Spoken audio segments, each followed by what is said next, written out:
Là, le PSG a envoyé un vrai message et ils sont de retour pour de vrai parce que la performance, elle a été franchement le meilleur match de cette année 2026. Bien sûr avec le Classico et ils ont fait une entame de match dont on devait s'attendre où cette équipe de Chelsea, ben ils allaient chercher le PSG très haut dans des combinaisons où les ailiers, c'est surtout eux qui vont avoir la facilité de ressortir les ballons. Parce que lorsque tu as un numéro 9 qui, tout le temps, il fait la tour de contrôle en sautant haut et en essayant de dévier les ballons sur soit Pedro Neto ou Cole Palmer, mais il faut quand même souligner le début de match fort. Ils ont mis de l'intensité, le tempo. En fait, tout ce qu'on demandait d'après ce match de Monaco, c'est une réaction.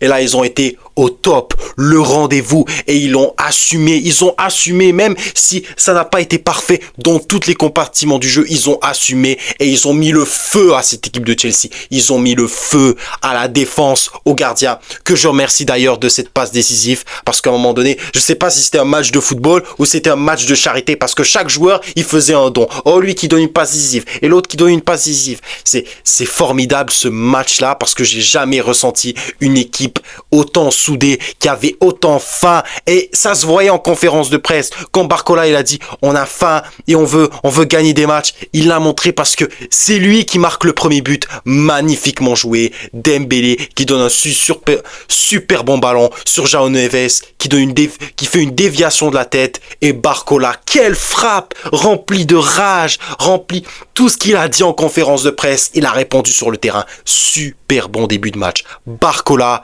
quelle frappe, poteau rentrant, et c'est là où le PSG lance son entame de match de la plus belle des manières. Parce que tu mets l'équipe de Chelsea en difficulté, tu domines aussi, mais ce qui peut porter préjudice à cette équipe du PSG, eh ben c'est sur tes temps faibles. Parce que quand tu maîtrises le momentum à fond, après tu peux perdre tes pétales, et c'est sur l'égalisation de Chelsea, franchement, c'est malheureux, mais aussi ta défense pas bien alignée. Il y en a, ils se font prendre de vitesse. On pourrait aussi parler de la rencontre de Nuno Mendes et de Marquinhos, qui pour moi ont été en dessous aujourd'hui, parce que ils se font dominer, surtout tu vois dans les transitions, parce que Chelsea, on va pas se mentir, les deux buts qu'on donne, c'est des buts de passes décisives, carrément, c'est des buts gratuits qu'on donne à Chelsea, parce que c'est pas une équipe qui va aller chercher haut, dans le sens où ils vont chercher haut, ça veut dire presser, le pressing, non, parce que c'est en deuxième période qu'on voit le pressing de Chelsea,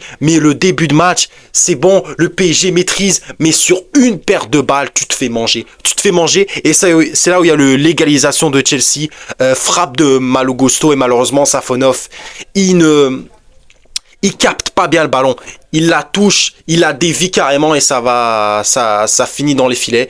Et c'est dommage, parce que tu aurais pu t'appuyer sur ce bon début de match, sur le tempo, sur le rythme que tu as mis, parce que franchement Chelsea on les voit pas, et c'est après où tu subis énormément, mais tu tiens, parce que tu as Zaïre Emery qui fait un match très très bon. On peut parler de quelques actions litigieuses où il laisse bien sûr quelques joueurs de Chelsea partir dans son dos, mais il suit le porteur de balle, il est à quelques mètres, il sait exactement c'est quoi son rôle. Et João Neves, évidemment qu'on devait attendre de son retour. Évidemment, son retour était primordial, parce que non seulement il fait des retours salvateurs en défense, il est là comme un chien enragé, ce mec là, franchement, je sais pas c'est qui allait le chercher, mais quelle recrue, cette recrue là, mais franchement c'est du 109, même s'il revient à 80, à 70%, il fait le pressing à fond, il sort sur le porteur de balle, il lâche pas.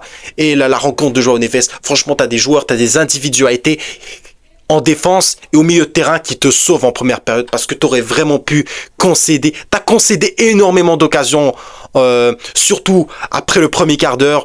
Tu t'en sors parce que tu as des arrêts, tu as des joueurs, ils font leur match, doués, ils récupèrent des ballons. C'est ça, tu as aussi un retour de Dembélé qui fait du bien, parce qu'on va revenir de Dembélé après, parce que Dembélé, waouh, la débauche d'énergie qu'il nous donne, ce mec-là, il a quelque chose de spécial. Quand il est là, on dirait que ce PSG se retrouve. Ce PSG, il retrouve quelque chose de symbolique, parce que sur le deuxième but, la récupération de balle en même temps. Chelsea, c'est une équipe naïve, c'est une équipe qui est friable pour moi, parce que ce rendez-vous-là, ils l'ont pris trop au sérieux. Ils se croyaient tellement plus grands que le PSG, alors que tu jouais le champion d'Europe, bordel. Mais qu'est-ce qui te prend? Qu'est-ce qui te prend? Redescends sur terre.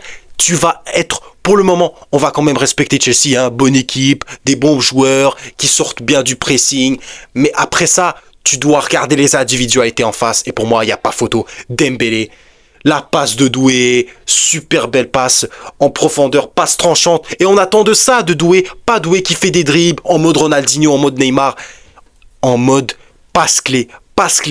Transforme-toi en Iniesta, en Pedri, je m'en fous, mais les passes clés comme ça tranchantes, parce que y on voit Dembélé en profondeur qui gère super bien l'action et qui reste jusqu'au bout, et il feinte la première feinte, la deuxième feinte et un but spécial vintage Dembélé. Qu'est-ce que je peux vous dire? Ce Dembélé là, il est bien lancé. Déjà qu'il lance très bien l'année 2026, et là il retrouve de l'énergie, il retrouve de la motivation, parce que même s'il enchaîne les blessures, les bonnes performances, et ben il les enchaîne bien. Il retrouve quelque chose, parce que son entrée contre Monaco, elle était déjà encourageante, et de voir Dembélé avec cette énergie, cette soif de vaincre.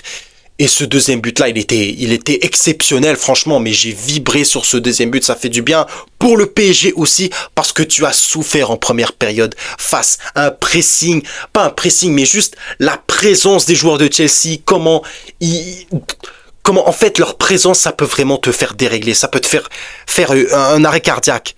Et tu entres au vestiaire avec vraiment cette sensation d'avoir tout donné, parce qu'en deuxième période, franchement...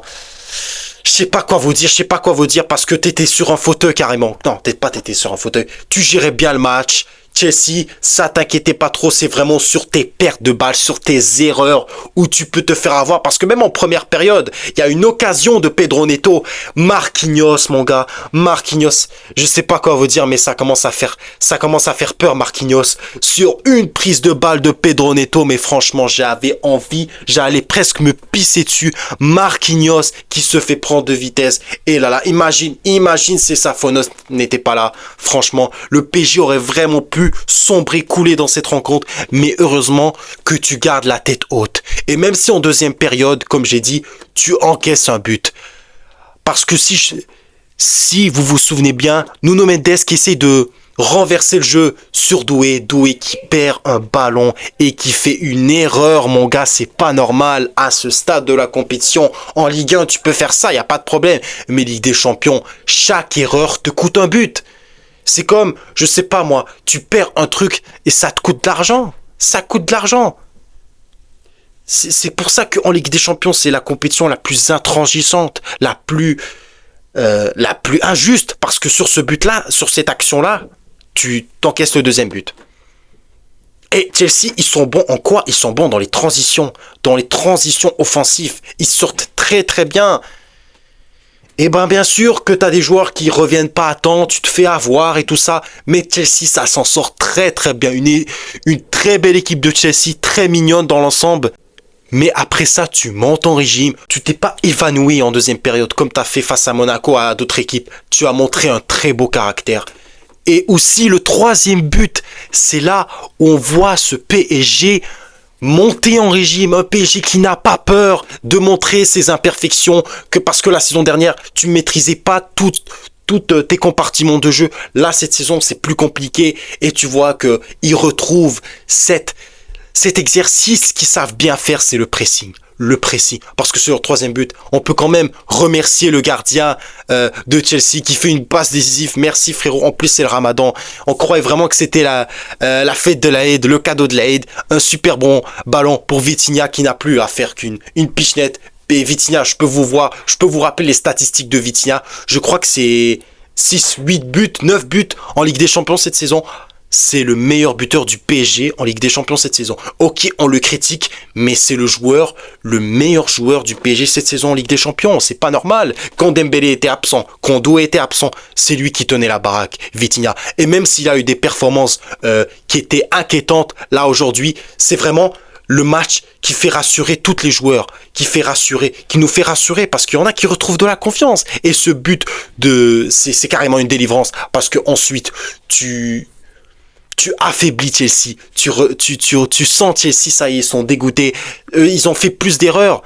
Parce que même les ballons qu'ils perdent, on en perd aussi. C'est vraiment un match assez bizarre parce que les deux équipes, ils sont friables. Ils n'arrivent pas à enchaîner de bonnes passes. Mais le PSG, pour moi, techniquement, c'est meilleur. Techniquement, c'est meilleur. Et même le à l'image du quatrième but, l'entrée de Kvara. Mais est-ce que je peux mettre le logo -18 parce que il y a des enfants, ils doivent pas voir ça. Ils doivent pas voir ça. Franchement, l'entrée de Kvara, je sais pas pourquoi, mais à chaque fois, lorsqu'il rentre, il apporte quelque chose. Mais il apporte quelque chose de dangereux. C'est le danger. C'est -18.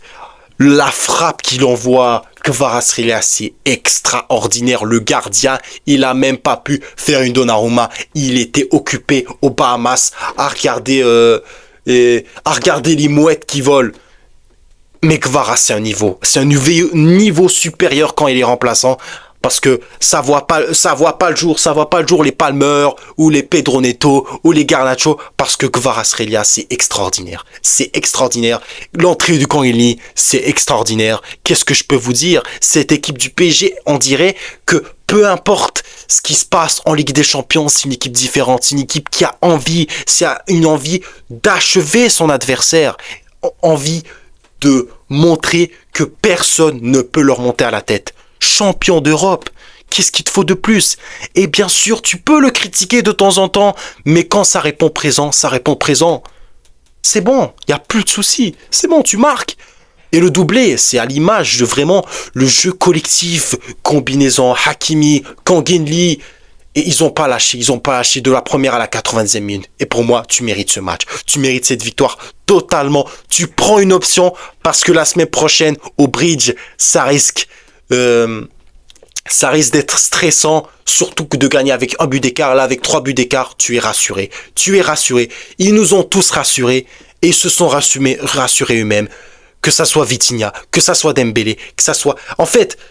Le match des 11 joueurs ont été bons. L'entrée de Hernandez, elle est bonne. En fait, tu es pas fébrile. Tu es fébrile sur juste tes 2 buts. Mais en fait, tu es supérieur dans tous les compartiments du jeu.